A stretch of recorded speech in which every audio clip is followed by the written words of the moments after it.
Hello everyone, how are you doing? This is MD Tech here with another quick tutorial. In today's tutorial, I'm going to show you how to hopefully resolve if the extended display feature on your Windows 11 or Windows 10 laptop, tablet, or desktop computer is not working. So this should hopefully be a pretty straightforward process here, guys. And without further ado, let's go ahead and jump straight into it.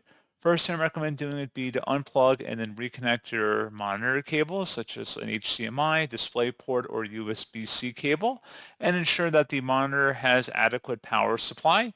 You may also want to try toggling the display mode by pressing the Windows and P key on your keyboard, and that should give you an option then to extend the display by projecting it. So you can select extend or duplicate, or you can select PC screen only. Select your preference there.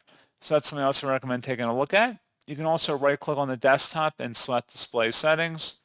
And then going underneath Scale and Layout versus Multiple Displays, expand the dropdown and select Detect, and then see if that is able to detect your extended display, or if once it's able to find your monitor, hopefully then it'll be able to extend it. And that's pretty much it. So as always, thank you guys for watching this brief tutorial. I do hope that was able to help you out, and I do look forward to catching you all in the next tutorial. Goodbye.